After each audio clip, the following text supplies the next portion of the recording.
And it came to pass, as Peter passed throughout all quarters, he came down also to the saints which dwelt at Lydda.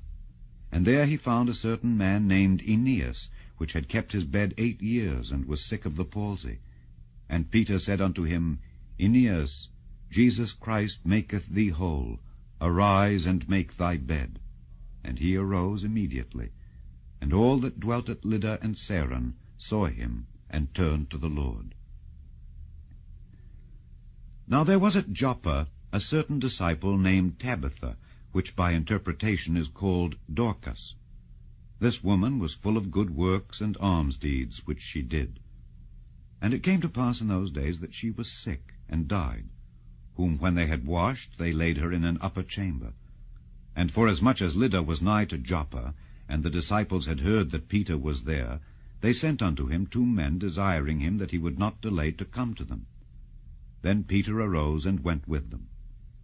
When he was come, they brought him into the upper chamber, and all the widows stood by him, weeping, and showing the coats and garments which Dorcas made while she was with them. But Peter put them all forth, and kneeled down and prayed, and turning him to the body said, Tabitha, arise. And she opened her eyes, and when she saw Peter, she sat up. And he gave her his hand, and lifted her up, and when he had called the saints and widows, presented her alive. And it was known throughout all Joppa, and many believed in the Lord.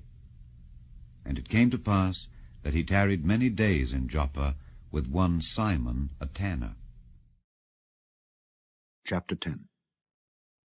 There was a certain man in Caesarea called Cornelius, a centurion of the band called the Italian band, a devout man, and one that feared God with all his house, which gave much alms to the people, and prayed to God alway. He saw in a vision evidently, about the 9th hour of the day, an angel of God coming into him, and saying unto him, Cornelius. And when he looked on him, he was afraid, and said, What is it, Lord? And he said unto him, Thy prayers and thine alms are come up for a memorial before God. And now send men to Joppa, and call for one Simon, whose surname is Peter. He lodgeth with one Simon a tanner, whose house is by the seaside. He shall tell thee what thou oughtest to do. And when the angel which spake unto Cornelius was departed, he called 2 of his household servants, and a devout soldier of them that waited on him continually. And when he had declared all these things unto them, he sent them to Joppa. On the morrow, as they went on their journey, and drew nigh unto the city, Peter went up upon the housetop to pray about the 6th hour. And he became very hungry, and would have eaten. But while they made ready, he fell into a trance, and saw heaven opened, and a certain vessel descending unto him, as it had been a great sheet, knit at the 4 corners, and let down to the earth, wherein were all manner of 4-footed beasts of the earth, and wild beasts, and creeping things, and fowls of the air. And there came a voice to him, Rise, Peter, kill and eat. But Peter said, Not so, Lord, for I have never eaten anything that is common or unclean. And the voice spake unto him again the 2nd time, What God hath cleansed, that call not thou common. This was done thrice, and the vessel was received up again into heaven.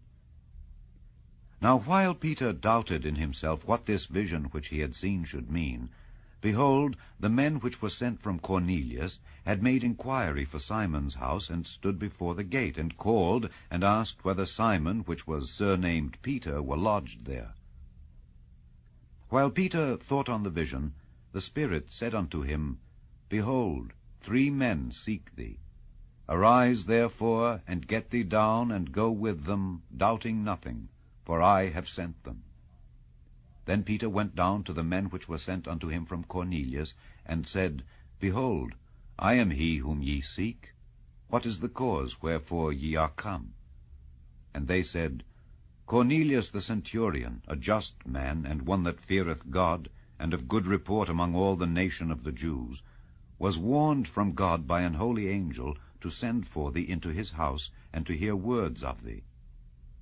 Then called he them in, and lodged them. And on the morrow